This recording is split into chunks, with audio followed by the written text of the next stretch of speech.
Hi, my name is Julie Campbell, and this is my informative speech on American Sign Language.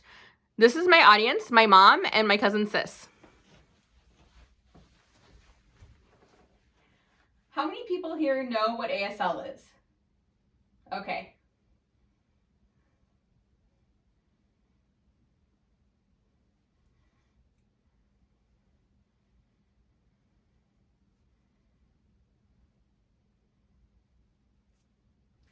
I can see that no one understood what I just signed, so let me say it in English.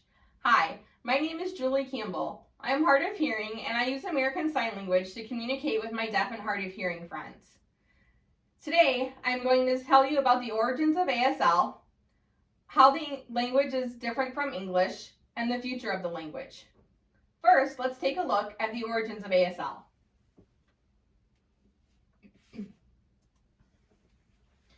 ASL originally came from the French. In their book, Sign Language Archaeology, Understanding the Historical Roots of American Sign Language, authors Ted Supella and Patricia Clark devote an entire chapter to the origins and development of ASL. Abbé Charles Michel de la Epée studied French Sign Language, FSL, and developed the first school for the deaf in Paris in the 1760s. This became known as the Paris School. In 1816, Thomas Hopkins Gallaudet went to Paris to study French Sign Language. Later that same year, he met Laurent Clerc, a recent graduate of the Paris School, and asked him to come back to America and help him open the first deaf school in America. In 1817, the first deaf school in America was opened. It was called the Connecticut Asylum for the Education and Instruction of Deaf and Dumb Persons. Graduates from this school started opening deaf residential schools all across America. The deaf school in Indianapolis was one of the original first 12 opened in 1844. In 1885, the Connecticut Asylum for the Education and Instruction of Deaf and Dumb Persons was renamed the American School for the Deaf. Now that we know where ASL came from, let's take a look at how it is used today.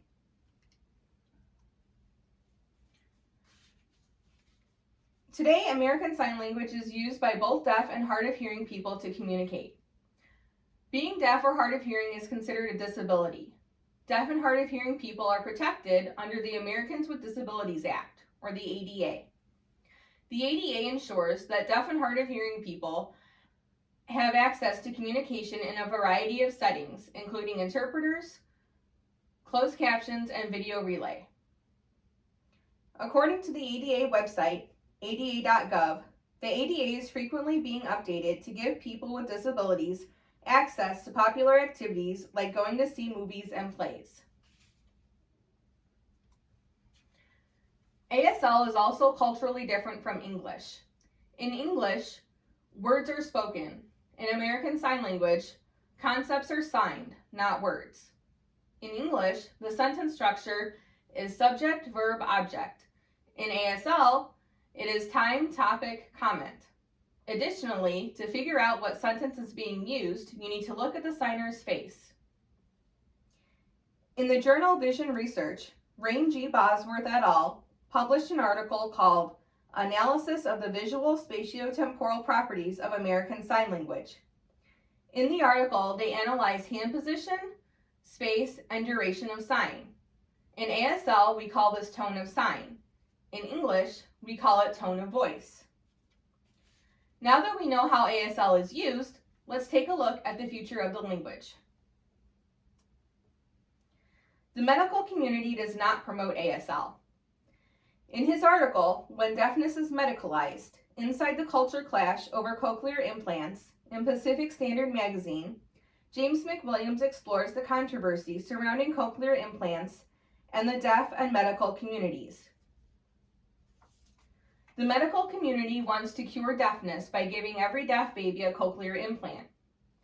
Medical personnel advise parents of deaf children to give their children cochlear implants and to not teach them ASL. Deafness, though, is a culture, not just a medical condition. If you don't teach ASL, then the culture becomes extinct.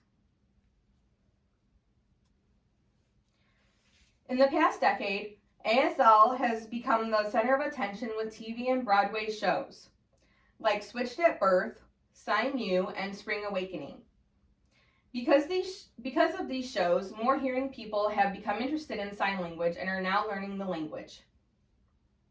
This year, according to the Houston Chronicle, the film Coda, about deaf culture, was a standout at the Sundance Film Festival. The hearing public has also recognized the need for deaf and hard of hearing people to have access to communication during times of national crises. The best example of this is when you see interpreters on the news during important briefings or updates, like COVID news and updates. Let's review what we've learned. I've told you about the origin and development of ASL, how it is different from English, and given you 2 possible outcomes for the future of the language. Thank you.